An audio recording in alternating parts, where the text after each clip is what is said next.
এবার আমরা যাচ্ছি দ্বিতীয় লেখচিত্র, স্থির উষ্ণতায় নির্দিষ্ট ভরের গ্যাসের পিভি বনাম পি এর লেখচিত্র। স্থির উষ্ণতায় নির্দিষ্ট ভরের গ্যাসের পিভি এর মান গ্যাসটির বিভিন্ন চাপে নির্ণয় করে পিভি কে কোটি, যেমন এখানে কোটিতে দেখানো হয়েছে, এবং পি কে ভুজ হিসাবে ধরে অঙ্কন করলে অক্ষের সমান্তরাল সরলরেখা পাওয়া যায়। সমান্তরাল সরলরেখাটি পি অক্ষের সাথে সমান্তরাল। কেন আমরা পি অক্ষের সাথে সমান্তরাল পাচ্ছি? কারণ আমরা বয়েলের সূত্র অনুযায়ী আবার দেখতে পাচ্ছি যে ভি চাপের সাথে আয়তন চাপের সাথে ব্যস্ত অনুপাতে পরিবর্তিত হয়। অথচ আমরা এটাও দেখেছি যে পিভি ইকুয়ালস টু কে। কে মানে এখানে আমরা একটা ধ্রুবক বা সমানুপাতিক ধ্রুবক দেখতে পাচ্ছি, মানে পি এর মান ভি এর সাথে আয়তনের সাথে ব্যস্তানুপাতে পরিবর্তিত হতে পারে, কিন্তু তাদের গুণফল সর্বদা ধ্রুবক। এখানে সেই ধ্রুবকের মান কে, যেটি তার ভরের উপর নির্ভর করছে। এবার যদি আমরা সেই স্থির উষ্ণতায় নির্দিষ্ট ভরের ক্ষেত্রে আমরা দেখতে পাই, তাহলে পিভি এর মান একটি ধ্রুবক, সেটি কোনো চাপ বা তার আয়তনের উপর নির্ভর করছে না। যেহেতু এটি ধ্রুবক, সেক্ষেত্রে আমরা দেখতে পাচ্ছি পিভি আর পি এর মান একটি সমান্তরাল সরলরেখা, যেটি পি এ অক্ষের সাথে সমান্তরাল। এবার আমরা দেখতে পাই গ্রাফে যদি আমরা কিছু মান নির্দেশ করি, তাহলে আমরা দেখতে পাচ্ছি যদি আমরা এখানে 1 2 3 4 5 এভাবে যদি আমাদের চাপকে পরিবর্তন করা হয়, তাহলে আমরা দেখতে পাচ্ছি যে পিভি এর মান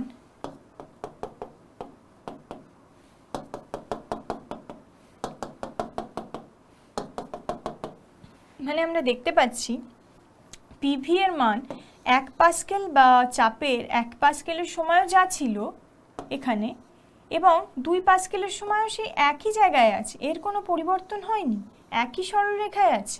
2 পাস্কেল চাপ দিলেও 1 পাস্কেল চাপ দিলেও 1, 3 পাস্কেল চাপ দিলেও 1, তার মানে এর পিভি এর মানের কোনো পরিবর্তন আমরা দেখতে পাচ্ছি। তাই এটা পি অক্ষের সাথে সমান্তরাল সরলরেখা আমরা পাচ্ছি।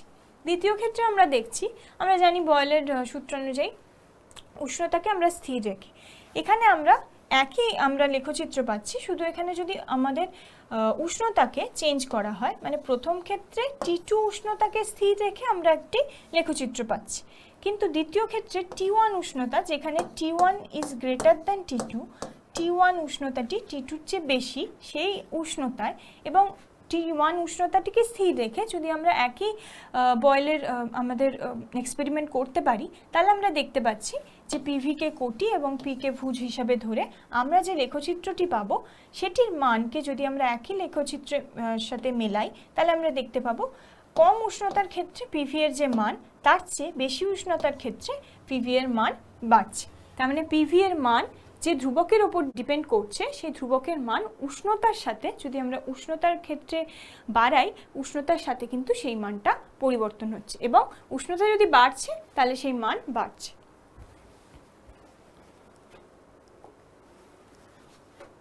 চার্লসের সূত্র।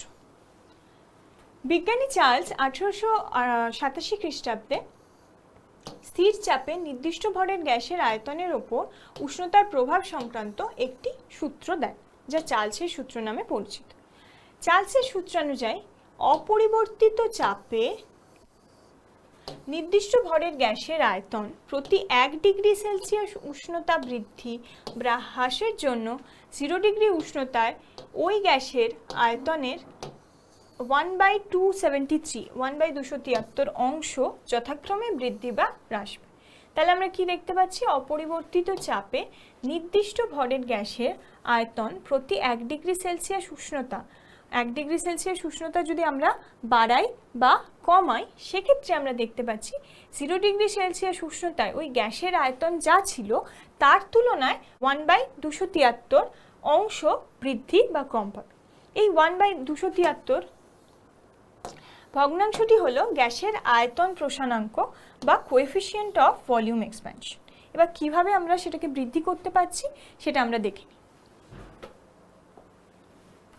এখানে দেখা যাচ্ছে স্থির চাপে নির্দিষ্ট ভরের একটি গ্যাসের 0 ডিগ্রি, 1 ডিগ্রি এবং T ডিগ্রি সেলসিয়াস উষ্ণতায় আয়তন যথাক্রমে V0, V1 এবং VT। তাহলে চার্লসের সূত্র অনুযায়ী 1 ডিগ্রি সেলসিয়াস উষ্ণতা বৃদ্ধিতে গ্যাসের আয়তন বৃদ্ধি, আমরা বলেছিলাম যে V0 এখানে 0 ডিগ্রি সেলসিয়াস উষ্ণতায় আয়তন, 0 ডিগ্রি সেলসিয়াস উষ্ণতায় আয়তন হলো V0। তাহলে যদি আমরা 1 ডিগ্রি উষ্ণতা বৃদ্ধি করি তাহলে 0 ডিগ্রি সেলসিয়াস উষ্ণতায় গ্যাসের যে আয়তন ছিল তার 1/273 ভাগ বৃদ্ধি পাবে। এক্ষেত্রে দেখতে পাচ্ছি সেটাই যে 1 ডিগ্রি সেলসিয়াস উষ্ণতায় বৃদ্ধির পরিমাণ V0 × 1/273।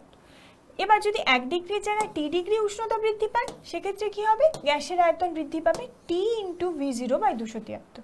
1 ডিগ্রির জন্য 1 ডিগ্রির ক্ষেত্রে আমরা 1 বসিয়েছি তার জায়গায়, এবং T ডিগ্রি এখানে T ডিগ্রি সেলসিয়াস বসিয়ে T × V0/273। তাহলে এই পরিমাণ বৃদ্ধি পাচ্ছে। তাহলে 1 ডিগ্রি সেলসিয়াস উষ্ণতায় গ্যাসের আয়তন কত হবে? গ্যাসের আয়তনকে যদি আমরা VT হিসেবে প্রকাশ করি তাহলে এর মান V0 প্লাস V0 × 1/273, মানে V0 হলো 0 ডিগ্রি সেলসিয়াস উষ্ণতায় গ্যাসের আয়তনের পরিমাপ, তার সাথে 1 ডিগ্রি সেলসিয়াস উষ্ণতায় গ্যাসের আয়তন যেই পরিমাণ বৃদ্ধি পেয়েছে সেটাকে যদি আমরা তার সাথে যোগ করি তাহলে আমরা পাবো V0 × 1+273 বা V0 প্লাস V0 × 1+1/273, যেটা বৃদ্ধি প্লাস যে অরিজিনাল ভ্যালু, তাহলে আমরা পাচ্ছি V0 × 1+1/273। এবার আমরা T ডিগ্রি সেলসিয়াস উষ্ণতায় পাচ্ছি গ্যাসের আয়তন, আবার VT হিসাবে দেখছি, কিন্তু এবার T ডিগ্রি সেলসিয়াস মানে অরিজিনাল গ্যাসের যে প্রাথমিক যে আয়তন 0 ডিগ্রি সেলসিয়াসে V0 সেটাকে নিলাম, প্লাস T ডিগ্রি সেলসিয়াস উষ্ণতায় যে পরিমাণ বৃদ্ধি পেয়েছে মানে V0 × T/273। এবার যদি সেটাকে আমরা দুটোকে কম্বাইন করে লিখতে পারি যে V0 × 1 T/273। এইভাবে যদি আমরা T ডিগ্রি সেলসিয়াস উষ্ণতা হ্রাসের জন্য বার করি তাহলে আমরা দেখতে পাবো যে হ্রাস বা বৃদ্ধি সমপরিমাণ হ্রাস বা বৃদ্ধি হচ্ছে। 1 ডিগ্রি সেলসিয়াস উষ্ণতা যদি V0/273 হয়, T ডিগ্রি সেলসিয়াস উষ্ণতায় বৃদ্ধি বা হ্রাস আমাদের হবে T × V0/273। সেক্ষেত্রে বৃদ্ধি হলেও যা হবে হ্রাস হলেও তাই। এবার যদি আমরা দেখি -T ডিগ্রি সেলসিয়াস, এটা -T ডিগ্রি সেলসিয়াস উষ্ণতায় গ্যাসের আয়তন, সেক্ষেত্রে আমরা দেখতে পাচ্ছি V0 মাইনাস কেন, যেহেতু হ্রাস পাচ্ছে। কত পরিমাণ হ্রাস পাচ্ছে? T × V0/273। সেক্ষেত্রে আমরা দেখতে পাই V0 × 1 - T/273 হলো T ডিগ্রি বা -T ডিগ্রি সেলসিয়াস উষ্ণতায় গ্যাসের আয়তন। এবার আমরা দেখছি স্থির চাপে নির্দিষ্ট ভরের গ্যাসের আয়তন V বনাম উষ্ণতা T ডিগ্রি সেলসিয়াসে লেখচিত্র। এখানে আমরা দেখছি স্থির চাপে নির্দিষ্ট ভরের একটি গ্যাসের বিভিন্ন সেলসিয়াস উষ্ণতায় আয়তন V কে কোটি বরাবর ধরে এবং T কে ভুজ হিসাবে ধরে লেখচিত্র অঙ্কন করলে একটি সরলরেখা পাওয়া যায়। বিভিন্ন স্থির চাপে একইভাবে প্রাপ্ত সরলরেখাগুলিকে পেছনের দিকে বর্ধিত করলে T অক্ষের সাথে -273 ডিগ্রি সেলসিয়াস বা আরও সঠিকভাবে বলতে গেলে -273.15 ডিগ্রি সেলসিয়াস বিন্দুতে প্রত্যেকটি সরলরেখা ছেদ করে। এবার আমরা এই লেখচিত্রের মাধ্যমে একটু বুঝে নিই। এখানে আমরা ভুজ হিসাবে T ডিগ্রি সেলসিয়াসকে ধরেছি, ভলিউম হিসাবে আয়তনকে আমরা কোটি হিসাবে ধরেছি লিটারে এবং টিকে সেলসিয়াস হিসেবে ধরেছি। এবার যদি আমরা চাপকে নির্দিষ্ট রেখে নির্দিষ্ট ভরের গ্যাসের ক্ষেত্রে আমরা দেখি তাহলে আমরা যে সরলরেখাটি পাবো সেটিকে যদি আমরা পেছনের দিকে বর্ধিত করি তাহলে দেখা যাবে যে সেটি একটি বিন্দুতে T ডিগ্রি সেলসিয়াস বা T অক্ষের সাথে মিলিত হচ্ছে। সেটির মান হলো সঠিকভাবে -273.15 ডিগ্রি সেলসিয়াস। তাহলে এই সেলসিয়াস উষ্ণতায় আমরা দেখতে পাচ্ছি যে ভলিউমটা আমাদের গ্যাসের আয়তন শূন্য হয়ে যাচ্ছে, কারণ সেটি T অক্ষের সাথে মিলে যাচ্ছে। আমরা যদি চাপটাকে চেঞ্জ করে P2 চাপকে যদি আমরা কনস্ট্যান্ট বা P2 চাপকে স্থির রেখে যদি একই পরিমাণ গ্যাসকে দেখি চার্লসের সূত্র অনুসারে, তাহলে দেখতে পাবো আমরা সেই লেখচিত্রের যে ধরন পাবো সেটি সমান হলো P2 এর ভ্যালু বা মান আয়তনের ক্ষেত্রে তার গ্রাফের নেচার হবে এইরকম। তাহলে আমরা এক্ষেত্রে দেখতে পাচ্ছি দুটো মান আমরা পাচ্ছি, একটা P1 চাপে একটা P2 চাপে। P1 চাপের ক্ষেত্রে P1 চাপের মান বেশি এবং P2 চাপ কম, মানে আমরা চাপকে কমিয়ে দিলে ভলিউমের বা আয়তনের মান কিছুটা হলেও বাড়ছে। এবং এক্ষেত্রে যে আমরা যে ধরন পাচ্ছি তাকে যদি সেই সরলরেখাকে আমরা পেছনে বর্ধিত করি তাহলে আমরা দেখতে পাবো সেটিও একই বিন্দুতে টি অক্ষের সাথে মিলিত হচ্ছে। তাহলে যদি এই উষ্ণতায় গ্যাসটি তরল বা কঠিনে পরিণত না হয় তবে গ্যাসটির আয়তন শূন্য হয়ে যায় এই উষ্ণতায়। এর থেকে কম উষ্ণতায় গ্যাসের আয়তন ঋণাত্মক হয়, কারণ আমরা যদি এই গ্যাসটাকে আরও পেছনের দিকে বর্ধিত করতে পারি তাহলে আমরা কিন্তু দেখতে পাবো যে ওটা আয়তনের ভ্যালু আমরা দেখছি ঋণাত্মক হয়ে যাচ্ছে। এই বিন্দুতে আমরা দেখতে পাচ্ছি আয়তন শূন্য হয়ে যাচ্ছে, এবং তার চেয়েও যদি আমরা এই লেখচিত্রটাকে পেছনে বর্ধিত করি তাহলে একটা ঋণাত্মক বা নেগেটিভ ভ্যালু পাবো। সেক্ষেত্রে আমরা জানি যে যা অবাস্তব, আয়তনের কখনোই নেগেটিভ ভ্যালু আমরা পেতে পারি না। অর্থাৎ -273.15 ডিগ্রি সেলসিয়াস হলো প্রকৃতির সর্বনিম্ন উষ্ণতা, একে পরম শূন্য উষ্ণতা বলে। মানে হলো এর চেয়ে নিচে আমরা প্রকৃতিতে কোনো উষ্ণতা পেতে পারি না, যার জন্য আমরা একে পরম শূন্য উষ্ণতা বলে জানি। এবার আমরা জানব স্থির চাপে নির্দিষ্ট ভরের গ্যাসের আয়তন ও পরম উষ্ণতার সম্পর্ক। আমরা জানি যে স্থির চাপে নির্দিষ্ট ভরের গ্যাসের 0 ডিগ্রি সেলসিয়াস উষ্ণতায় ও T ডিগ্রি সেলসিয়াস উষ্ণতায় আয়তন যথাক্রমে V0 ও V, অর্থাৎ 0 ডিগ্রি সেলসিয়াস উষ্ণতায় আয়তন V0 এবং T ডিগ্রি সেলসিয়াস উষ্ণতায় যদি আমরা আয়তন V ধরি তাহলে সেক্ষেত্রে আমরা তাদের মধ্যে সম্পর্ক লিখতে পারি V equals to V0 into 1 plus T/273। এখানে তাদের সম্পর্ককে যদি আমরা এভাবে লিখি যে V0 into T plus 273/273, তাহলে এভাবে আমরা লিখলে আমরা পরবর্তী ক্ষেত্রে যেটা পাচ্ছি সেটা হলো V0 into ক্যাপিটাল T/273। এখানে ক্যাপিটাল টি কি, এটি হলো পরম উষ্ণতা। এই পরম উষ্ণতার এই যে টি লেখা হয়েছে আমরা দেখতে পাচ্ছি যেখানে T+273, টি অর্থাৎ এটি কিন্তু সেলসিয়াসের উষ্ণতা, যেটা T ডিগ্রি সেলসিয়াস, এটির সাথে 273কে যোগ করা হয়েছে এবং এই মানটি কিন্তু ক্যাপিটাল টি দিয়ে তাকে প্রতিস্থাপন করা হয়েছে। অর্থাৎ এই ক্যাপিটাল টি হলো পরম উষ্ণতা এবং এই পরম উষ্ণতার মান সেলসিয়াসের মান তার সাথে 273 যোগ করলে আমরা কিন্তু পাবো। এক্ষেত্রে তাহলে আমরা স্থির চাপে নির্দিষ্ট ভরের গ্যাসের 0 ডিগ্রি সেলসিয়াস উষ্ণতা ও T ডিগ্রি সেলসিয়াস উষ্ণতায় আয়তন, এখানে V0 এবং V ধরে স্থির চাপে নির্দিষ্ট ভরের গ্যাসের আয়তন ও পরম উষ্ণতার মধ্যে সম্পর্ক পেলাম। অর্থাৎ এখানে T ডিগ্রি সেলসিয়াস উষ্ণতায় আয়তন V এর সাথে পরম উষ্ণতা T এর আমরা একটা সম্পর্ক পেলাম। যেহেতু স্থির চাপে নির্দিষ্ট ভরের গ্যাসের ক্ষেত্রে V0/273 একটি ধ্রুবক রাশি, তাই আমরা বলতে পারি V proportional to capital T, মানে এই আয়তন তার পরম শূন্য উষ্ণতার সাথে কিন্তু সমানুপাতিক হচ্ছে। তাহলে কি করে হচ্ছে, আমরা যে আগের ইকুয়েশনটা দেখলাম, আগের ইকুয়েশন অনুযায়ী লেখা ছিল যে V equals to V0 into capital T/273। তো এখানে আমরা আরেকভাবেও লিখতে পারি যে V equals to V/273 into T। সেই জন্য এখানে বলা আছে যে V0/273 এটি একটি ধ্রুবক রাশি, সেজন্য আমরা এখানে বলতে পারি যে V এবং ক্যাপিটাল T পরম শূন্য উষ্ণতার সাথে কিন্তু আয়তন সমানুপাতে পরিবর্তিত হয়। তাহলে চার্লসের সূত্রের বিকল্প রূপ হিসাবে আমরা এটা লিখতেই পারি যে স্থির চাপে নির্দিষ্ট ভরের গ্যাসের আয়তন গ্যাসটির পরম উষ্ণতার সাথে সমানুপাতিক। অর্থাৎ এই একইভাবে এই যে V proportional to T লেখা হয়েছে ক্যাপিটাল T, তাহলে সেই একইভাবে আমরা এখানে বিকল্প রূপ অনুযায়ী বলছি স্থির চাপে নির্দিষ্ট ভরের গ্যাসের আয়তন গ্যাসটির পরম উষ্ণতার সাথে সমানুপাতিক।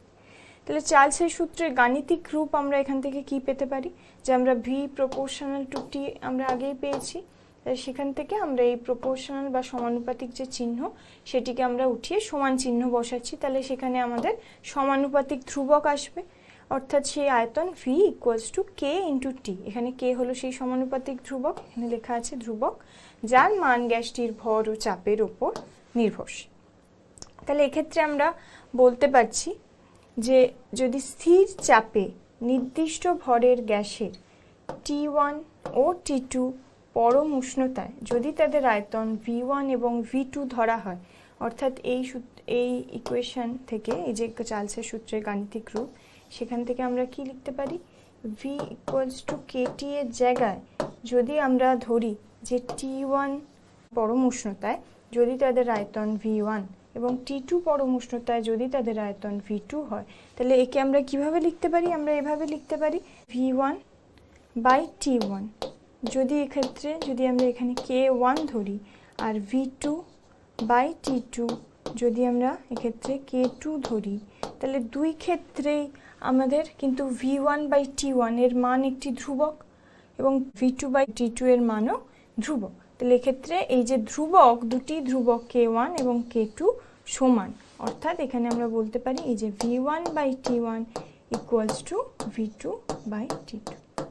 উভয় ক্ষেত্রে K1 এবং K2 ধ্রুবক সমান, যার জন্য আমরা এটিকে একসাথে লিখতে পারি V1/T1 = V2/T2। এবার আমরা আসছি চার্লসের সূত্র থেকে পরম উষ্ণতার ধারণ। পরম শূন্য উষ্ণতা বা অ্যাবসলিউট জিরো টেম্পারেচার। যে উষ্ণতায় কোনো গ্যাসের আয়তন শূন্য হয়ে যায় তাকে পরম শূন্য উষ্ণতা বলে। -273.15 ডিগ্রি সেলসিয়াস উষ্ণতা হলো পরম শূন্য উষ্ণতা, অর্থাৎ আমরা -273 ডিগ্রি সেলসিয়াস বলে থাকি, বা আরও সঠিকভাবে বলতে গেলে -273.15 ডিগ্রি সেলসিয়াস উষ্ণতা হলো পরম শূন্য উষ্ণতা। কারণ পরম শূন্য উষ্ণতার সংজ্ঞায় আমরা পেলাম যে এই উষ্ণতায় গ্যাসের আয়তন শূন্য হয়ে যায়, সেটি পরম শূন্য উষ্ণতা। তাহলে এক্ষেত্রে পরম শূন্য উষ্ণতাটাই হলো -273.15 ডিগ্রি সেলসিয়াস। তাহলে যে উষ্ণতায় কোনো গ্যাসের আয়তন শূন্য হয়ে যায় তাকে পরম শূন্য উষ্ণতা বলে, এবং এর মান আমরা জানলাম কারণ এই উষ্ণতায় যে কোনো গ্যাসের আয়তন শূন্য হয়। পরীক্ষামূলকভাবে উষ্ণতার পরম শূন্য মানে পৌঁছানোর আগেই সমস্ত গ্যাসই তরল বা কঠিন হয়ে যায়। এই উষ্ণতায় গ্যাসের অণুগুলির গতি বন্ধ হয়ে যায়, ফলে তাদের গড় গতীয় শক্তিও শূন্য হয়ে যায়। অর্থাৎ আমরা যে এই উষ্ণতাটি পেলাম -273 ডিগ্রি সেলসিয়াস, বা আরও সঠিকভাবে বলতে গেলে -273.15 ডিগ্রি সেলসিয়াস, এই উষ্ণতায় যে কোনো গ্যাসের আয়তন শূন্য হয়ে যায়। কিন্তু যদি সেই উষ্ণতায় পৌঁছানোর আগেই গ্যাসটি তরল বা কঠিনে রূপান্তরিত হয়ে যায়, তাহলে কিন্তু আমরা জানি যে তরল বা কঠিনের ক্ষেত্রে এই চার্লসের সূত্র কিন্তু প্রযোজ্য নয়। তো সেক্ষেত্রে তার আয়তন কিন্তু এই চার্লসের এই যে পরম উষ্ণতার যে স্কেল, এই স্কেল অনুযায়ী কিন্তু তার আয়তন শূন্য হবে না, কিন্তু সেটি যদি গ্যাসীয় অবস্থায় থাকে তাহলে কিন্তু তার আয়তন শূন্য হয়ে যাবে। গড় গতীয় শক্তিও কিন্তু গ্যাসের ক্ষেত্রে সেই উষ্ণতায় শূন্য হয়ে যায়। তাহলে এক্ষেত্রে আমরা এই চিত্রের মাধ্যমে দেখানো হয়েছে যে এই যে ভলিউম, এটিকে কোটি হিসেবে ধরে, লেখচিত্রের কোটি হিসেবে ধরে, এবং টেম্পারেচার উষ্ণতাটিকে এখানে ভুজ হিসেবে ধরা হয়েছে লেখচিত্রের ক্ষেত্রে। এখানে যদি আমরা এই লেখচিত্রটি অঙ্কন করি তাহলে আমরা দেখতে পাবো যে এই যে গ্রাফটি আসছে, এই লেখটি কিন্তু শেষমেশ এই টেম্পারেচারের এখানে এসে কিন্তু এর মান কিন্তু ভলিউম কিন্তু 0 হয়ে যাচ্ছে। অর্থাৎ এই যে পয়েন্টটা দেখানো হয়েছে এটির মান এখানে দেওয়া আছে -273 ডিগ্রি সেলসিয়াস। তো এই মানে এসে কিন্তু তার ভলিউম এই লেখচিত্রের এই অংশ বরাবর যদি আমরা দেখি, এটি কিন্তু সোজাসুজি এই স্কেলের অক্ষের সাথে কিন্তু মিশে গেছে, অর্থাৎ তার ভলিউম বা আয়তন কিন্তু শূন্য হয়ে গেছে। এটি এই লেখচিত্রের মাধ্যমে বোঝানো হয়েছে। পরম উষ্ণতা scale, absolute scale of temperature. এবার আমরা পরম উষ্ণতা স্কেল সম্পর্কে জেনে নিচ্ছি। উষ্ণতার যে স্কেলে -273 ডিগ্রি সেলসিয়াসকে 0 বিন্দু এবং প্রতি ডিগ্রির মান সেলসিয়াস স্কেলের 1 ডিগ্রির সমান ধরা হয় তাকে উষ্ণতার পরম স্কেল বা কেলভিন স্কেল বলে। তাহলে উষ্ণতার যেই স্কেলে আমরা -273 ডিগ্রি সেলসিয়াস, বা আরও ভালোভাবে বলতে গেলে -273.15 ডিগ্রি সেলসিয়াসকে 0 বিন্দু ধরা হয় এবং প্রতিটা ডিগ্রির মান সেলসিয়াসের 1 ডিগ্রির সাথে সমান হয়, তাকে আমরা পরম স্কেল বা কেলভিন স্কেল বলছি। এই স্কেলের নিম্ন স্থিরাঙ্ক 273 কেলভিন, অর্থাৎ যে উষ্ণতায় জল জমে বরফ হয় সেই নিম্ন স্থিরাঙ্ক হলো 273 কেলভিন এবং ঊর্ধ্ব স্থিরাঙ্ক যখন জল বাষ্পে পরিণত হয় সেই উষ্ণতাটি হলো 373 কেলভিন। 373 কেলভিন। পরম স্কেল অনুযায়ী উষ্ণতার মানকে পরম উষ্ণতা বলা হয়। পরম স্কেল ও সেলসিয়াস স্কেলের মধ্যে সম্পর্ক। তাহলে পরম স্কেল আর সেলসিয়াস স্কেলের মধ্যে কি সম্পর্ক? টি কেলভিন, অর্থাৎ টি উষ্ণতা পরম স্কেলে, সেটি কেলভিনে, তার মান হলো টি। এই টি হলো আমাদের টি ডিগ্রি সেলসিয়াস। সেলসিয়াস স্কেলের মান তার সাথে 273 যোগ করলে যে মানটি পাবো সেটি হলো আমাদের কেলভিন স্কেলে উষ্ণতার পরিমাণ। তারপর আসছি আমাদের যে পরম উষ্ণতার যে স্কেল, সেই স্কেলে যেটিকে আমরা 0 বিন্দু হিসেবে ধরছি, শূন্য বিন্দু, সেটি হলো আমাদের পরম শূন্য উষ্ণতা। তাহলে পরম শূন্য উষ্ণতা টিতে যে আমাদের গ্যাসের আয়তন শূন্য হয় সেটি চার্লসের সূত্রানুসারে আমরা কি করে প্রমাণ করব সেটি আবার দেখে নিই। এখানে লেখা আছে VT = V0 × 1 + T/273। এটি আমরা জানি যে T ডিগ্রি সেলসিয়াস যদি আমরা উষ্ণতা ধরি তাহলে সেই উষ্ণতায় গ্যাসের আয়তন সমান হলো V0 × 1 + T/273। T মানে সেই উষ্ণতাটি এবং V0 মানে 0 ডিগ্রি সেলসিয়াস উষ্ণতায় গ্যাসের আয়তন। তাহলে এক্ষেত্রে যদি আমরা T এর মান -273 ডিগ্রি সেলসিয়াস ধরি, মানে যেখানে আমরা ধরে নিয়েছি সেটিকে শূন্য বিন্দু, তো সেই উষ্ণতায় তাহলে আমরা কি দেখব, সেই মানটি এখানে বসিয়ে দেখতে পাবো VT = V0 × 1 - 273 বা 273, মানে এখানে প্লাস দেওয়া ছিল, প্লাস ওখানে টি ছিল, এবার টি এর জায়গায় আমরা -273 ডিগ্রি সেলসিয়াস এটিকে বসালাম। তাহলে এটি যদি আমরা বসাই তাহলে এখানে মাইনাস সাইন হয়ে গেল, তার সাথে 273/273 মানে এটিও 1 হয়ে গেল এবং আগে 1 ছিল, তাহলে 1 - 1 এখানে আমরা পাচ্ছি 0। তাহলে চার্লসের সূত্রানুযায়ীও আমরা এটা প্রমাণ করে দিতে পারলাম যে এই পরম শূন্য উষ্ণতা যাকে আমরা বলছি, যেটিকে আমরা পরম স্কেলে শূন্য বিন্দু হিসেবে ধরছি, সেই উষ্ণতায় কিন্তু গ্যাসের আয়তন শূন্য হয়। মানে অর্থাৎ এই যে উষ্ণতাটা আমরা পরম শূন্য উষ্ণতা বলছি, এই সময় বা এই উষ্ণতায় যদি গ্যাসটি সেই গ্যাসীয় অবস্থায় থাকে, তার আগেই বেশিরভাগ ক্ষেত্রে বেশিরভাগ গ্যাস কিন্তু আমাদের কঠিন বা তরল পদার্থে পরিণত হয়ে যায়। যদি সেটি গ্যাসীয় অবস্থায় থাকে তাহলে কিন্তু আমাদের গ্যাসের আয়তন শূন্য হবে। কঠিন বা তরলের ক্ষেত্রে এই চার্লসের সূত্র প্রযোজ্য নয়।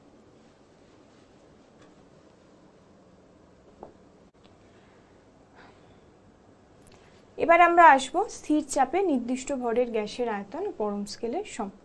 লেখচিত্রে আসার আগে আমাদের আরেকটি জিনিস জানতে হবে, সেটি হলো পরম শূন্য যে উষ্ণতাকে আমরা পরম শূন্য উষ্ণতা কেন বলছি, অর্থাৎ এই পরম কথাটি আমরা কেন বলছি।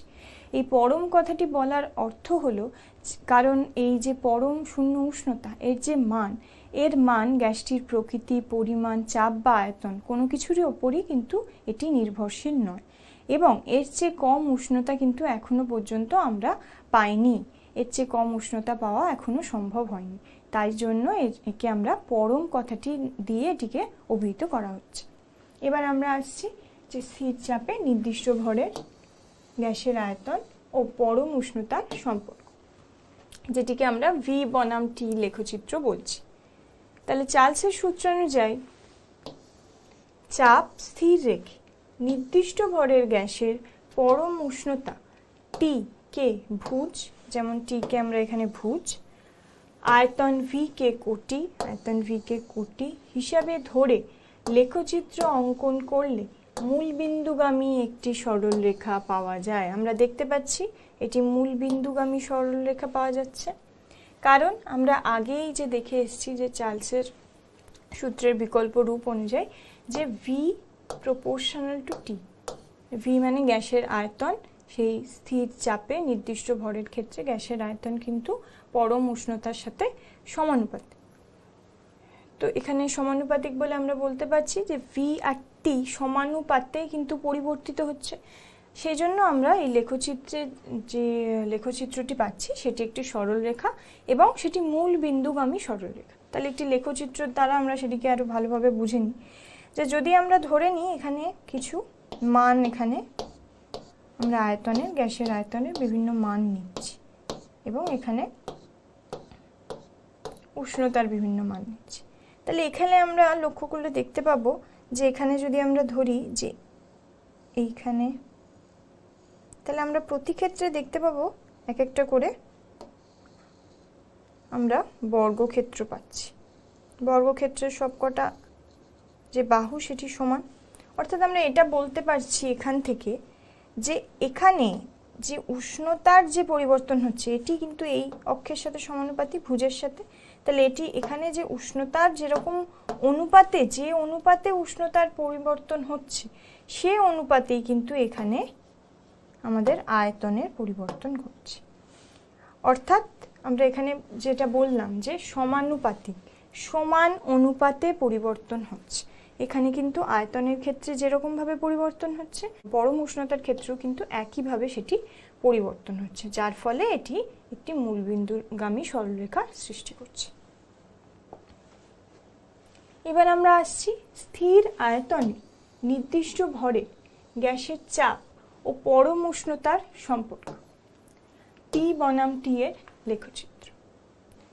এবার পি বনাম টি এর লেখচিত্রের মধ্যে আমরা দেখতে পাচ্ছি এখানে কিছু একটা চার্টও দেওয়া আছে যে কিভাবে এটি পরিবর্তন হচ্ছে। তো স্থির আয়তনে নির্দিষ্ট ভরের গ্যাসের বিভিন্ন পরম উষ্ণতায় চাপ নির্ণয় করে পি বনাম টি এর লেখচিত্র অঙ্কন করলে মূল বিন্দুগামী সরলরেখা পাওয়া যায়। এখানে আমরা টেম্পারেচারটা কেলভিনে পেয়েছি, যেহেতু এটি পরম উষ্ণতা। তো এখানে পরম উষ্ণতার সাথে চাপ এখানে কিলো পাস্কেলে দেওয়া হয়েছে। তো এখানে আমরা পরম উষ্ণতাকে ভুজ হিসাবে ধরেছি এবং চাপ বা প্রেসারকে আমরা কোটি হিসাবে ধরেছি লেখচিত্রের ক্ষেত্রে। এখানে আমরা একইভাবে মূলবিন্দুগামী সরলরেখা পাচ্ছি। মূলবিন্দুগামী সরলরেখা কেন পাচ্ছি? এখানে একইভাবে আমরা যদি দেখি তাহলে এখানে যে পরিমাণ মানের যে পরিবর্তন হচ্ছে, চাপের ক্ষেত্রে যে অনুপাতে পরিবর্তন হচ্ছে, টেম্পারেচারের ক্ষেত্রেও পরম উষ্ণতার ক্ষেত্রেও কিন্তু একইভাবে পরিবর্তন হচ্ছে। তাহলে আমরা এখানে একবার এই ছকের দ্বারা দেখে নিচ্ছি। যেমন আমরা যদি দেখি টেম্পারেচার কেলভিন পরম উষ্ণতা, তাহলে প্রথম ক্ষেত্রে এটি মান 173, দ্বিতীয় ক্ষেত্রের মান 223, অর্থাৎ এর মোটামুটিভাবে 50 কেলভিন, 50 কেলভিনের মতো ডিফারেন্স আছে, বাড়ছে। এক্ষেত্রে আমরা দেখছি 273। এক্ষেত্রেও আমরা দেখতে পাচ্ছি কত বাড়ছে, এখান থেকে দ্বিতীয় থেকে তৃতীয় 50 কেলভিন বাড়ছে, তৃতীয় থেকে চতুর্থ আবার 50 কেলভিন, আবার 50, এক্ষেত্রেও কিন্তু 50। তাহলে মোটামুটি আমরা বলতে পারছি যে এক্ষেত্রে কিন্তু সমান অনুপাতে আমাদের যে পরম উষ্ণতা সেটি কিন্তু বাড়ছে, সমান অনুপাতে। এবার প্রতি ক্ষেত্রে যেহেতু এটি 50। এবার আসছি প্রেসার, যেটি কিলো পাস্কেলে দেওয়া হয়েছে। প্রথম ক্ষেত্রে আমরা দেখছি 36 থেকে 46, মানে এক্ষেত্রে আমরা বলতে পারি তার পরিবর্তন 10.4 কিলো পাস্কেল। দ্বিতীয় ক্ষেত্রে 10.3 কিলো পাস্কেল, এক্ষেত্রে 10.4, এক্ষেত্রেও 10.4 এবং এক্ষেত্রে 10.5।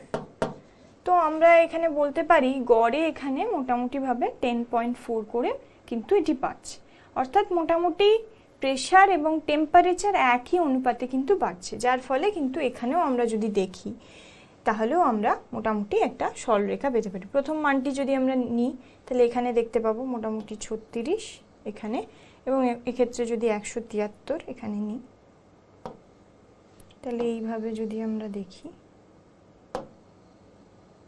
পরের মানটি 273 আর এক্ষেত্রে 46 বানছে।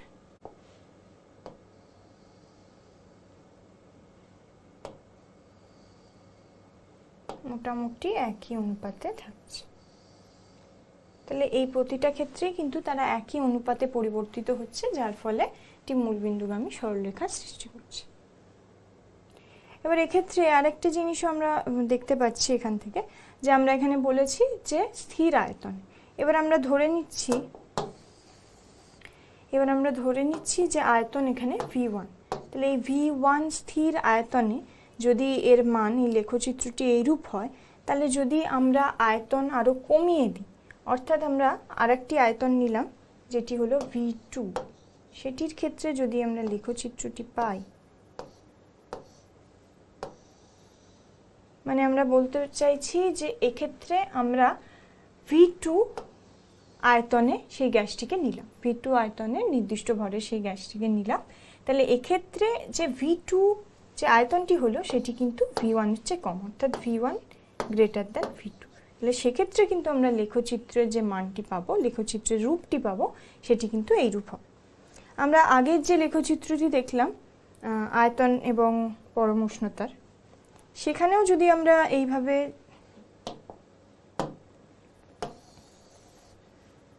যদি আমরা এখানে দেখি যে এটি যদি আমরা দেখি P1, এটি P1 চাপের ক্ষেত্রে স্থির চাপে রেখে এটিকে নেওয়া হয়েছে, তাহলে এক্ষেত্রে যদি আমরা আরেকটু কম চাপে ধরি, অর্থাৎ এই P2, আমরা আরেকটি লেখচিত্র এখানে পেতে পারি।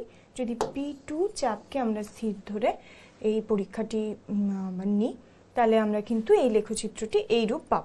তাহলে এক্ষেত্রে কিন্তু P1 এর মান P2 এর চেয়ে বেশি, অর্থাৎ আমরা চাপ আরও কমাচ্ছি। সেই চাপকে ধরে যদি আমরা নিই, তাহলে লেখচিত্রের রূপ এই রূপ হবে। বয়েল ও চার্লসের সূত্রের সমন্বিত রূপ, combined form of Boyle's and Charles law. এবার আমরা বয়েল এবং চার্লসের সূত্রের সমন্বিত রূপ জেনে নেব। ধরি নির্দিষ্ট ভরের একটি গ্যাসের চাপ, উষ্ণতা, আয়তন যথাক্রমে P, V, T, অর্থাৎ গ্যাসের চাপ P, গ্যাসের উষ্ণতা T এবং গ্যাসের আয়তন V। এখানে T কে পরম উষ্ণতা হিসেবে চিহ্নিত করা হয়েছে। বয়েলের সূত্র অনুযায়ী আমরা জানি যে V inversely proportional to P, অর্থাৎ আমাদের গ্যাসের আয়তন যখন গ্যাসের ভর এবং উষ্ণতা স্থির থাকে, তখন গ্যাসের চাপের সাথে ব্যস্তানুপাতে পরিবর্তিত হয়। এবার পরম স্কেলে চার্লসের সূত্র অনুযায়ী আমরা জানি যে গ্যাসের আয়তন গ্যাসের পরম উষ্ণতার সাথে সমানুপাতে পরিবর্তিত হয় যখন গ্যাসের ভর ও চাপ স্থির। এবার যৌগিক ভেদের সূত্র অনুযায়ী এই দুটি সূত্রের সমন্বিত রূপ বা সমন্বয় করে আমরা পেতে পারি যে যখন গ্যাসের ভর স্থির কিন্তু উষ্ণতা ও চাপ পরিবর্তিত হয়, তখন আমরা বলতে পারি গ্যাসের আয়তন, এখানে সমানুপাতিক চিহ্ন, সমানুপাতি হবে T গ্যাসের পরম উষ্ণতা বাই গ্যাসের চাপ, তাহলে V proportional to T by P। তাহলে T বাই P এর সাথে গ্যাসের আয়তন সমানুপাতে পরিবর্তিত হচ্ছে। তাহলে এই সমানুপাতি চিহ্নটিকে উঠিয়ে আমরা কি লিখতে পারি? সুতরাং V ইকুয়ালস টু সাইন আসার জন্য এখানে সমানুপাতিক ধ্রুবক K এসছে, যেটিতে আমরা লিখতে পারি V equals to KT by P। এবার আমরা আসছি এই পিটা যদি আমরা এদিকে নিয়ে আসি, তাহলে পাচ্ছি PV ইকুয়ালস টু KT। তাহলে K হলো ভেদ ধ্রুবক যা গ্যাসের ভরের ওপর নির্ভরশীল। তাহলে এক্ষেত্রে আমরা আবার এই সমীকরণটিকে লিখতে পারি PV ইকুয়ালস টু KT। এই সমীকরণ হলো বয়েল ও চার্লসের সূত্রের সমন্বিত রূপ, অর্থাৎ এই দুটি সূত্রের সমন্বিত রূপ হিসাবে আমরা এই সমীকরণটিকে পেলাম।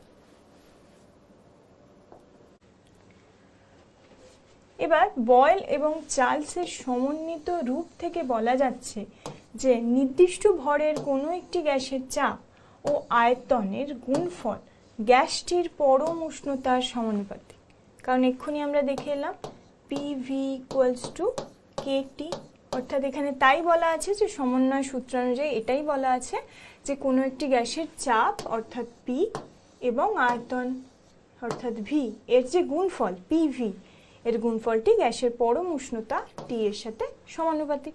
তাহলে নির্দিষ্ট ভরের গ্যাসের চাপ, আয়তন ও উষ্ণতা কোনো একটি অবস্থায় যথাক্রমে P1, V1, T1 এবং অপর একটি অবস্থায় যদি P2, V2, T2 হয়, তাহলে বয়েল ও চার্লসের সমন্বিত রূপকে আমরা কিভাবে লিখতে পারি?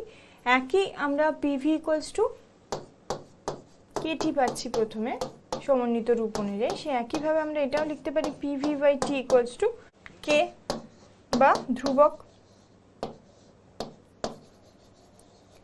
তাহলে এক্ষেত্রে আমরা কি করছি যে আমরা একটি সেই নির্দিষ্ট ভরের গ্যাসের ক্ষেত্রে আমরা চাপ, আয়তন, উষ্ণতা একটি অবস্থায় আমরা ধরে নিচ্ছি P1, V1, T1 এবং আরেকটি অবস্থায় ধরে নিচ্ছি P2 V2 এবং T2। তাহলে আমরা একইভাবে এটিকে লিখতে পারি যে P2 V2 by T2 equals to K এবং P1 V1 by T1 equals to K। তাহলে এক্ষেত্রে যেহেতু এই দুই ধ্রুবকই সমান, তাহলে সুতরাং আমরা এটিকে সমন্বয় করে লিখতে পারি P1 V1 by T1 equals to P2 V2 by T2। এরপরেও যদি আমরা তৃতীয় বা চতুর্থ গ্যাসের অবস্থার কথা চিন্তা করে লিখি, তাহলে কিন্তু এইভাবে এটি চলতে থাকবে, P3 V3 বাই T3 এইভাবে চলতে থাকবে। এবার আসছি অ্যাভোগাড্রো প্রকল্প। অ্যাভোগাড্রো প্রকল্প বা অ্যাভোগাড্রোস হাইপোথিসিস। বিভিন্ন পরীক্ষালব্ধ ফল থেকে দেখা যায় যে একই উষ্ণতা ও চাপে বাস্তব গ্যাসগুলির মোলার আয়তন V/N এর প্রায় সমান হয়। বিজ্ঞানী অ্যাভোগাড্রো 1811 সালে ঘোষণা করেন যে গে-লুসাকের গ্যাস আয়তন সূত্র ও ডাল্টনের পরমাণুবাদের মধ্যে সমন্বয় সাধন করা সম্ভব যদি পদার্থের গঠনে পরমাণু ছাড়া আর এক প্রকার ক্ষুদ্র কণার অস্তিত্ব কল্পনা করা যায়। তিনি এই ক্ষুদ্র কণার নাম দেন অণু বা মলিকিউল। অণুর ধারণা প্রয়োগ করে অ্যাভোগাড্রো যে অনুবাদ তত্ত্ব প্রবর্তন করেন, তাতে তিনি অণু এবং পরমাণু এই দুই ধরনের ক্ষুদ্র কণার পার্থক্য সুষ্ঠুভাবে উল্লেখ করেন। অর্থাৎ এই অ্যাভোগাড্রোই কিন্তু এই অণুর ধারণা সেটি প্রবর্তন করেন এবং যার জন্য তার যে অণু ধারণা প্রয়োগ করে যে সূত্র বা যে হাইপোথিসিস যে প্রকল্প করেন, তাকে কিন্তু অনুবাদ তত্ত্ব বলা হয়। প্রথমে আমরা গে-লুসাকের যে গ্যাস আয়তন সূত্র সেটি প্রথমে দেখে নেব। এবার আমরা আসছি গে-লুসাকের গ্যাস আয়তন সূত্র বা গে-লুসাকস law of gaseous volumes.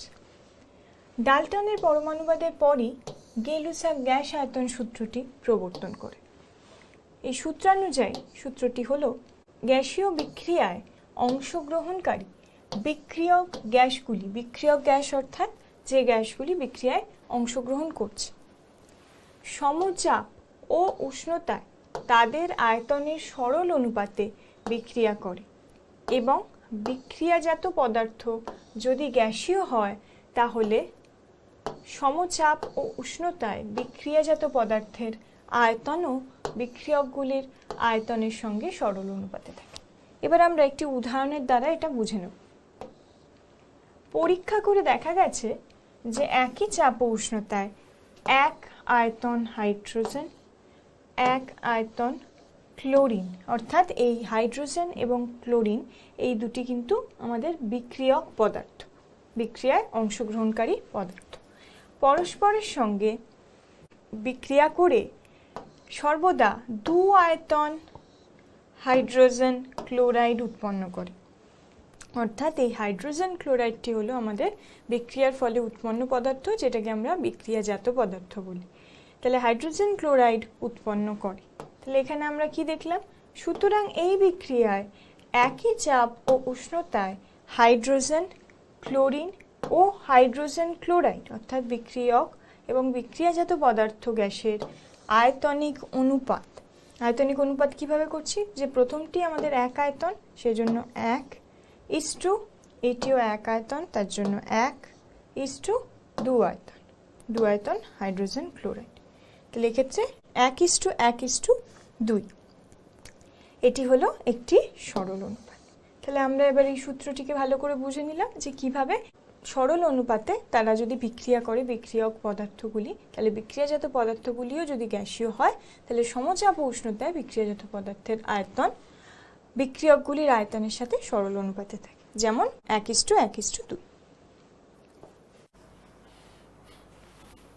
Avogadro সূত্র এবার আমরা জেনে নিই। একই উষ্ণতা ও চাপে সমান আয়তন সকল গ্যাসে সমান সংখ্যক অণু থাকে।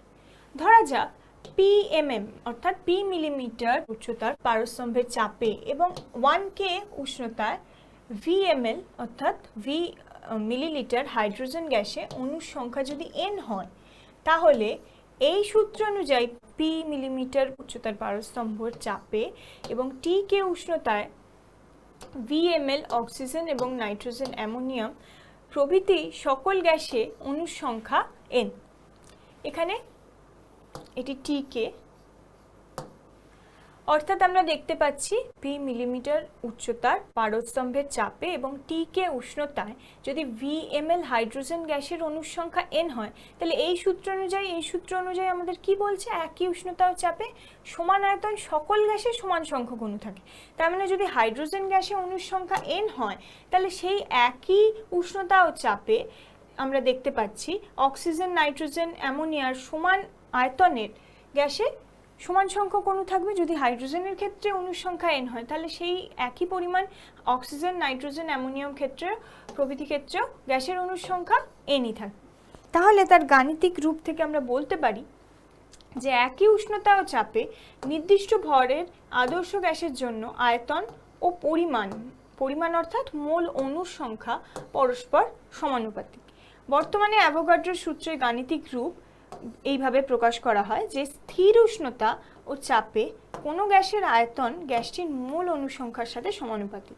কারণ আমরা প্রথমে অ্যাভোগাড্রোর সূত্র থেকে দেখলাম যে একই উষ্ণতা ও চাপে সমান আয়তন সকল গ্যাসে সমসংখ্যক অণু থাকে।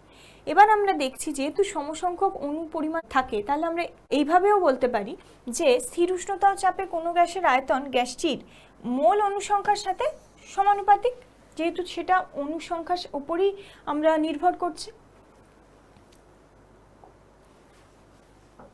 স্থির উষ্ণতা ও চাপে n মোল অণু পরিমাণ কোনো গ্যাসের আয়তন যদি V হয়, তাহলে অ্যাভোগাড্রোর সূত্র অনুযায়ী আমরা দেখতে পাচ্ছি, যেটা আমরা প্রথম সূত্র থেকে বার করলাম, যে V আয়তন প্রপোর্শনাল টু n, মানে n মোল অণু সংখ্যার সাথে আমাদের আয়তন সমানুপাতে পরিবর্তিত হচ্ছে।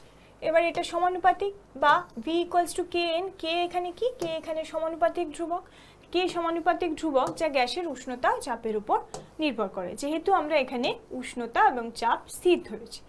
একই উষ্ণতা ও চাপে N1 এবং N2 মোল অণু পরিমাণ কোনো গ্যাসের আয়তনে যথাক্রমে V1 এবং V2 হলে আমরা দেখতে পারি, যেহেতু V প্রপোর্শনাল, V সমানুপাতিক n মোল অণু সংখ্যার সাথে, V1 এর ক্ষেত্রে আমরা লিখতে পারি যে V1 equals to Kn1, N1 মোল অণু সংখ্যার সাথে এটা সমানুপাতিক। দ্বিতীয় ক্ষেত্রে আমরা V2 এর ক্ষেত্রে লিখতে পারি Kn2, V2 equals to Kn2, সেটা সমন্বয় করে আমরা লিখতে পারি এখানে, যেহেতু V1 ইকুয়ালস টু Kn1, সেটাকে আমরা লিখতে পারি V1 by N1 equals to K, K এখানে ধ্রুবক। আবার একইভাবে আমরা লিখতে পারি যে V2 by N2 equals to also K, K কেন, K এখানে আবার ধ্রুবক, এখানে এই সম্পর্ক থেকে আমরা এটা পাই। তাহলে এই দুটি সম্পর্কের সমন্বয় সাধন করে আমরা পেতে পারি যে V1 by N1 equals two V2 by N2।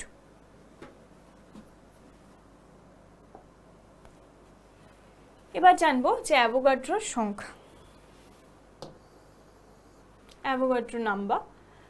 যে কোনো মৌলিক বা যৌগিক পদার্থের কঠিন, তরল বা গ্যাসীয় 1 গ্রাম অণুতে যত সংখ্যক অণু বর্তমান, সেই সংখ্যাকে অ্যাভোগাড্রো সংখ্যা বলে। তাহলে যে কোনো মৌলিক বা যৌগিক পদার্থের যে কোনো অবস্থার, কঠিন, তরল বা গ্যাসীয় অবস্থার 1 গ্রাম অণুতে যত সংখ্যক অণু বর্তমান, তাকে অ্যাভোগাড্রো সংখ্যা বলে। এই অ্যাভোগাড্রো সংখ্যাকে আমরা n দ্বারা প্রকাশ করি এবং যার মান 6.023 × 10⁻23 হিসেবে ধরা হয়। মোলার আয়তন, এই অ্যাভোগাড্রো সংখ্যা বা অ্যাভোগাড্রোর প্রকল্প থেকে আমরা মোলার আয়তনের সম্পর্কে একটা ধারণা পাই। তা মোলার আয়তন কি? একই চাপ ও উষ্ণতায় 1 গ্রাম অণু কোনো গ্যাসীয় পদার্থের আয়তনকে মোলার আয়তন বলে। এসটিপিতে সকল গ্যাসের মোলার আয়তন 22.4 লিটার, মানে এসটিপি অর্থাৎ প্রমাণ উষ্ণতা ও চাপে যে সকল গ্যাসের আমরা দেখতে পাই যে মোলার আয়তন 22.4 লিটার। আণবিক ভর নির্ণয়, মলিকিউলার মাস ক্যালকুলেশন। এর আগে আমরা অ্যাভোগাড্রো প্রকল্প সূত্র থেকে অণুর ধারণা পেয়েছি। এবার আমরা সেই অণুর মধ্যে অবস্থিত সকল পরমাণুর ভরের সমন্বয়ে গঠিত যে আণবিক ভর, সেটি কিভাবে ক্যালকুলেশন করতে হয়, নির্ণয় করতে হয়, সেটা আবার জেনে নেব। কোনো অণুতে উপস্থিত পরমাণুগুলির মোট পারমাণবিক ভরের যোগফলকে আণবিক ভর বলে। প্রথমেই আসছি জল। জলের সংকেত আমরা জানি H2O। তো সেক্ষেত্রে জলের ক্ষেত্রে আণবিক ভর হবে 2 × 1, 2 × 1 অর্থাৎ দুটি হাইড্রোজেন পরমাণু এখানে বর্তমান, তাহলে দুটি হাইড্রোজেনের জন্য এক একটির পারমাণবিক ভর 1 করে, দুটির জন্য আমাদের 2 × 1 প্লাস 16 হলো আমাদের ও এর পারমাণবিক ভর অক্সিজেন। তো সেক্ষেত্রে আমরা পেলাম 16 প্লাস 2 × 1 করে আমরা পেলাম 18। তারপর আসছি নাইট্রোজেন। নাইট্রোজেনের সংকেত আমরা জানি N2। সেক্ষেত্রে আণবিক ভর, নাইট্রোজেনের এখানে দুটি পরমাণু বর্তমান, তাহলে নাইট্রোজেনের দুটি পরমাণুর জন্য আমাদের এক একটির 14 পারমাণবিক ভর, তার জন্য আমাদের 2 × 14 করে আমরা পেলাম যে 28। এবার আসছি অক্সিজেন। অক্সিজেনের একটি অণুতে দুটি পরমাণু বর্তমান O2, তাহলে এর আণবিক ভর আমরা দেখছি দুটি এবং এক একটির পারমাণবিক ভর, অক্সিজেন পরমাণুর ভর হলো 16। তো 16 করে প্রত্যেকটাতে দুটি পরমাণুর জন্য এক একটিতে 16 করে, টোটাল 32। গ্যাসের বাষ্পচাপ। এবার গ্যাসের বাষ্পচাপ সম্পর্কে জানবো যে কি করে আমরা বাষ্পচাপ নির্ণয় করতে পারি। সূত্রানুযায়ী গ্যাসের বাষ্পচাপ V আয়তন গ্যাসের ভর ডিভাইডেড বাই V আয়তনের হাইড্রোজেন গ্যাসের ভর, অর্থাৎ V আয়তন এই গ্যাসটি V আয়তনের হাইড্রোজেন গ্যাসের তুলনায় যতটা ভারী সেটাকেই আমরা গ্যাসের বাষ্পচাপ বলছি। এক্ষেত্রে উষ্ণতা ও চাপ অপরিবর্তিত রাখতে হবে। বাষ্প ঘনত্ব Ma ও Mb হলো AB গ্যাসের আণবিক ভর। সুতরাং B এর সাপেক্ষে A এর বাষ্প ঘনত্ব আমরা এইভাবে লিখতে পারি ইকুয়ালস টু Ma/Mb, অর্থাৎ এই Mb-টা নিচে থাকছে আর Mb ওপরে থাকছে, কারণ আমরা B এর সাপেক্ষে A এর বাষ্প ঘনত্ব বার করছি।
আদর্শ গ্যাস সমীকরণ থেকে আণবিক ভরের গণনা।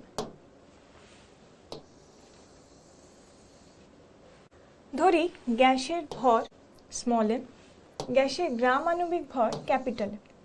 গ্যাসটির মোল সংখ্যা, তাহলে আমরা মোল সংখ্যাকে এইভাবে প্রকাশ করতে পারি যে গ্যাসের ভর বাই গ্যাসের আণবিক ভর, তাহলে m/M। তাহলে m/M যেহেতু আমরা বললাম যে এটি মোল সংখ্যা, তো আমরা জানি সেটিকে n দ্বারা চিহ্নিত করা হয়, তাহলে n ইকুয়ালস টু আমরা লিখতে পারি m/M। তাহলে এবার আমরা চলে আসি আদর্শ গ্যাস সমীকরণে। আদর্শ গ্যাস সমীকরণে কি ছিল? PV equals to nRT। তাহলে সেখানে আমি এই n এর মানটা বসিয়ে দিলাম, n বা গ্যাসটির মোল সংখ্যাটিকে এই m/M আকারে বসিয়ে দিলাম। এই তাহলে এখানে আমরা কি পেলাম? PV equals to m/M RT। তাহলে আমরা এটি পাওয়ার পর আমরা যদি এই mটিকে এপাশে নিয়ে আসি তাহলে কি হলো? তাহলে m বা আণবিক ভর গণনাই আমাদের উদ্দেশ্য এখানে। তাহলে আণবিক ভর আমরা কিভাবে গণনা করতে পারছি? PVটা এদিকে চলে এলো আর mটা ওদিকে চলে এলো। তাহলে M বা আণবিক ভর সমান স্মল m বা গ্যাসের ভর ইন্টু RT বাই PV। আণবিক ভর m এর একক হলো গ্রাম পার মোল। গ্রাম পার মোল আমরা দেখতেই পাচ্ছি ওপরে m আছে, আর তার সাথে mRT বাই PV, সেই কারণে আণবিক ভরের একক হলো গ্রাম পার মোল। এবার আসছি মোলার গ্যাস ধ্রুবক। মোলার গ্যাস ধ্রুবক R এর মাত্রা, dimensions of molar gas constant R। এক্ষেত্রে আমরা PV ইকুয়ালস টু nRT আমাদের আদর্শ গ্যাস সমীকরণটিকে আবার নিয়ে এলাম। এবার R এর মান আমরা এখান থেকে কিভাবে বার করব? R equals to PV by NT। n এখানে আমরা বলেছি মোল সংখ্যা, তাহলে এটিকে আমরা P কে লিখতে পারি চাপ, V কে লিখতে পারি আয়তন, n কে লিখতে পারি মোল সংখ্যা, আর T কে লিখতে পারি পরম উষ্ণতা। তাহলে আমরা চাপ কি? চাপ আমরা জানি প্রতি একক ক্ষেত্রফলে প্রযুক্ত বল, তাহলে এক্ষেত্রে আমরা এটিকে বল বাই ক্ষেত্রফল লিখতে পারি। তাহলে বল বাই ক্ষেত্রফলে আমরা ক্ষেত্রফল বলতে কি জানি? ক্ষেত্রফল মানে দৈর্ঘ্য ইন্টু দৈর্ঘ্য। তাহলে এক্ষেত্রে দৈর্ঘ্য ইন্টু দৈর্ঘ্য বা দৈর্ঘ্য স্কোয়ারকে লিখতে পারি ক্ষেত্রফলের জায়গায়, তাহলে এটি হলো বল বাই দৈর্ঘ্যের স্কোয়ার। এবার আসছি আয়তন। আয়তন কি? আয়তন হলো দৈর্ঘ্য ইন্টু দৈর্ঘ্য ইন্টু দৈর্ঘ্য, অর্থাৎ দৈর্ঘ্য কিউব। এবার এই জায়গায় আর এর যে মানটি আমরা আগে পেলাম এইখানে, সেইখানে আমরা এই যে ভ্যালুগুলো আমরা বার করলাম চাপের, আয়তনের, এগুলো আমরা এখানে বসিয়ে দিচ্ছি। এখানে বসানোর পর আমরা পাচ্ছি যে এখানে কি ছিল? পি বা চাপ, এই পি এর জায়গায় আমরা বসালাম বল বাই দৈর্ঘ্য স্কোয়ার। তারপর আয়তন, আয়তনের জায়গায় আমরা কি বসালাম? দৈর্ঘ্য কিউব। তারপর ডিভাইডেড বাই আমরা কি দিয়ে ভাগ দেওয়া হচ্ছে? মোল সংখ্যা দিয়ে এবং পরম উষ্ণতা দিয়ে, যেটি যথাক্রমে n এবং ক্যাপিটাল T।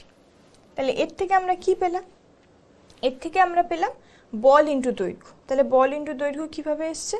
এখানে আমরা দেখছি বল বাই দৈর্ঘ্যর স্কোয়ার আছে, এখানে দৈর্ঘ্য কিউব আছে, তাহলে দৈর্ঘ্যের স্কোয়ার কেটে গেলে এখানে একটি দৈর্ঘ্য পড়ে থাকছে, তাহলে বল ইন্টু দৈর্ঘ্য বাই মোল সংখ্যা ইন্টু কেলভিনে উষ্ণতা। আমরা জানি পরম উষ্ণতাকে আমরা এককটি কি? এককটি হলো কেলভিন, সেই জন্য লেখা আছে কেলভিনে উষ্ণতা। অর্থাৎ একে আমরা প্রকাশ করতে পারি R ইকুয়ালস টু বল ইন্টু দৈর্ঘ্য ডিভাইডেড বাই মোল সংখ্যা ইন্টু কেলভিনে উষ্ণতা। অর্থাৎ আমরা দেখতে পাচ্ছি যে R এর মাত্রা,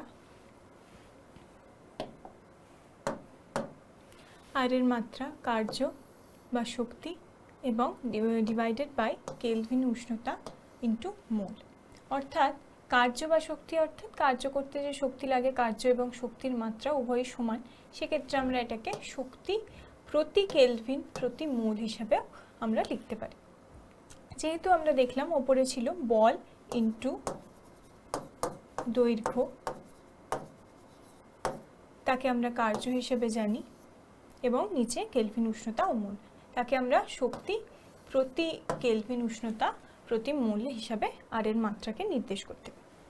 এবার যেহেতু আমি বললাম যে আর কে আমরা সার্বজনীন গ্যাস ধ্রুবক বলি, তাহলে সার্বজনীন কথাটার গুরুত্ব কি? যেহেতু আর এর মান গ্যাসটির রাসায়নিক প্রকৃতির উপর নির্ভর করে না এবং সকল প্রকার এক মোল অণু গ্যাসের জন্য এর মান সমান, সেই জন্য একে সার্বজনীন গ্যাস ধ্রুবক বলা হয়। এবার আমরা যাচ্ছি আর এর মান বিভিন্ন এককে। প্রথমে আমরা দেখে নিচ্ছি লিটার অ্যাটমসফিয়ার পার মোল বা কেলভিন এককে আর এর মান। তাহলে আমরা আর এর মান আমরা জানি যে আদর্শ গ্যাসের সমীকরণ অনুযায়ী আমরা জানি PV ইকুয়ালস টু nRT। এবার এক্ষেত্রে আমরা সেটাকে R ইকুয়ালস টু এভাবেও লিখতে পারি যে PV, সেটাকে দ্বারা এই n বা t কে এই সাইডে নিয়ে আসলে আমরা দেখতে পাই ডিভাইডেড বাই NT। তাহলে PV ইকুয়ালস টু NT হিসাবে আমরা লিখতে পারছি। তাহলে P এখানে চাপ, P চাপকে এই এককে প্রকাশ করার জন্য আমরা 1 অ্যাটমসফিয়ার নিয়েছি। 1 অ্যাটমসফিয়ার চাপে এবং 22.42 লিটার, 22.42 লিটার অর্থাৎ V ভ্যালু, আয়তনকে আমরা ধরেছি 22.42 লিটার, যেটাকে আমরা মোলার আয়তনও বলে থাকি। মোলার আয়তনে সকল গ্যাসের মোলার আয়তন সমান এক্ষেত্রে। আর এখানে n এর ভ্যালু, n মানে আমরা 1 মোল ধরেছি, এবং T অর্থাৎ কেলভিন উষ্ণতাকে 273 কেলভিন। সেক্ষেত্রে আমরা দেখতে পাচ্ছি যে এর ভ্যালু হচ্ছে 0.0821 লিটার অ্যাটমসফিয়ার প্রতি মোল প্রতি কেলভিন। দ্বিতীয় একক অর্থাৎ এখানে সিজিএস একক হলো আর এর সূত্র অনুযায়ী পাচ্ছি যে আর ইকুয়ালস টু পিভি/এনটি। এখানে পি এর মান সিজিএস ইউনিটে পি এর মান নিচ্ছি 76 সেমি পারস্তম্ভ যে পরিমাণ চাপ প্রয়োগ করে। 76 সেমি পারস্তম্ভের চাপ আমরা 1 অ্যাটমসফেরিক প্রেশার হিসেবেও জানি, কিন্তু এক্ষেত্রে যেহেতু আমাদের চাপ এখানে প্রতি কেলভিন প্রতি মোলে প্রকাশ করতে হবে, সেহেতু আমরা এটাকে 76 সেমি পারস্তম্ভের চাপে রূপান্তরিত করছি। এখানে আমরা কি লিখছি, 76 সেমিকে নিচ্ছি ইন্টু আমরা জানি ব্যারোমিটার দ্বারা আমরা নির্ণয় করতে পারি যে চাপকে, পারস্তম্ভের চাপ, যে 76 সেমি উচ্চতা এইচ ইন্টু ডি হলো এখানে মার্কারি অর্থাৎ পারদের ঘনত্ব, এবং জি হলো এখানে অভিকর্ষজ ত্বরণ। তাহলে এইচডিজি আমরা জানি প্রেশার ইকুয়ালস টু এইচডিজি, যেখানে এইচ হলো পারস্তম্ভের উচ্চতা, ডি হলো তার ডেনসিটি বা ঘনত্ব, পারদের ঘনত্ব, এবং জি হলো অভিকর্ষজ ত্বরণ। এখানে আমরা সেই ভ্যালুগুলো দিলাম এবং সেটা অভিকর্ষজ ত্বরণের মান সেমি পার সেকেন্ড স্কোয়ারে আমরা দিলাম। সেই মানের সঙ্গে আমরা 22,400 সেমি কিউব, সেই একই মান 22.4 লিটারকে আমরা জানি লিটারের সাথে সেমি কিউবের সম্পর্ক অনুযায়ী এটাকে আমরা সেমি কিউবে নিয়ে লিখলাম 22,400 সেমি কিউব প্রতি মোল, আর এখানে 273 কেলভিন। সেখানে আমরা ভ্যালু পাচ্ছি 8.314 ইন্টু 10⁻7 আর্ক। আমরা জানি যে 10⁻7 আর্ক হলো 1 জুলের সমান। তাহলে সেই পরিমাণ ভ্যালুটা এখানে যদি আমরা বসাই, যে এই 10⁻7 এর জায়গায় 10⁻7 আর্গের জায়গায় যদি আমরা 1 জুল বসাই, তাহলেই আমরা এসআই ইউনিটে আর এর ভ্যালু পেয়ে যাব। তাহলে এসআই ইউনিটে আর এর ভ্যালু কি হচ্ছে, যদি আমরা এই 10⁻7 আর্গের জায়গায় 1 জুল বসাই, তাহলে এর মান হবে 8.314 জুল প্রতি কেলভিন প্রতি মোল। আদর্শ গ্যাস ও বাস্তব গ্যাস। আদর্শ গ্যাস আমরা কাকে বলি, যে সমস্ত গ্যাস সব অবস্থাতেই আদর্শ গ্যাসের অবস্থার সমীকরণ পিভি ইকুয়ালস টু এনআরটি এবং বয়েলসের সূত্র, চার্লসের সূত্র মেনে চলে, তাদেরকে আমরা আদর্শ গ্যাস বলি। তাহলে সব রকম অবস্থাতেই আদর্শ গ্যাসের সমীকরণ পিভি ইকুয়ালস টু এনআরটি বা চার্লস বয়েলের সূত্র, এই সব সূত্রগুলি মেনে চলে।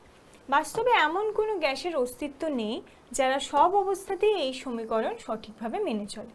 সব পরীক্ষাতেই দেখা গেছে যে খুব নিম্ন চাপে ও উচ্চ উষ্ণতায় গ্যাসসমূহ এই সমীকরণটি মেনে চলে। তাহলে আদর্শ গ্যাসের অণুগুলির মধ্যে আকর্ষণ বল বা বিকর্ষণ বল থাকে না। তাহলে আমরা দেখছি এখানে যে আদর্শ গ্যাস হলো যে সমস্ত গ্যাস যারা সব অবস্থাতেই আদর্শ গ্যাসের অবস্থার সমীকরণ বা পিভি ইকুয়ালস টু এনআরটি মেনে চলে, এবং আমরা দেখতে পাই যে বাস্তব মতে এই রকম গ্যাসের কোনো অস্তিত্ব আমরা পাই না।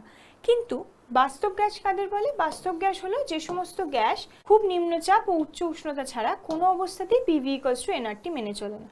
অর্থাৎ বাস্তব গ্যাস আদর্শ গ্যাসের সমীকরণ মেনে চলে না, সে সমস্ত গ্যাসকেই আমরা বাস্তব গ্যাস বলে জানি। কিন্তু আমরা দেখতে পাচ্ছি যে উচ্চ উষ্ণতায় ও নিম্ন চাপে আমরা দেখতে পাচ্ছি যে বাস্তব গ্যাস প্রায় আদর্শ গ্যাসের মতো আমাদের আচরণ করে। কিন্তু যদি আমরা অন্য কোনো অবস্থা দেখি, তাহলে বাস্তব গ্যাস সেরকম আচরণ করে না। তাহলে আদর্শ গ্যাস আমরা দেখতে পাচ্ছি তার কোনো অস্তিত্ব নেই, কিন্তু বাস্তব গ্যাস কিছু কিছু অবস্থাতে, কিছু প্রমাণ চাপে, প্রমাণ উষ্ণতায়, বাকি কিছু গ্যাস উচ্চ উষ্ণতায়, নিম্ন চাপে সেই আদর্শ গ্যাসের সমীকরণের আশেপাশে আদর্শ গ্যাসের মতো আচরণ করে। তাহলে আদর্শ গ্যাসের দ্বারা, আদর্শ গ্যাসের সমীকরণ দ্বারা আমরা বাস্তব গ্যাসের বিভিন্ন রকম চাপ, আয়তন, তার প্রকৃতি সম্পর্কে জানতে পাচ্ছি। যদিও আদর্শ গ্যাস একটি কল্পনা, তাও আমরা এই চাপ, আয়তন, বাস্তব গ্যাসের বিভিন্ন দিকগুলো আদর্শ গ্যাসের সমীকরণের মাধ্যমে অনেকটা বর্ণনা করতে পারছি। বাস্তব গ্যাস এবং প্রকৃতিতে পাওয়া সমস্ত গ্যাসই হলো বাস্তব গ্যাস। যেমন আমরা দেখি হাইড্রোজেন, অক্সিজেন, নাইট্রোজেন সব গ্যাসই আমাদের বাস্তব গ্যাস।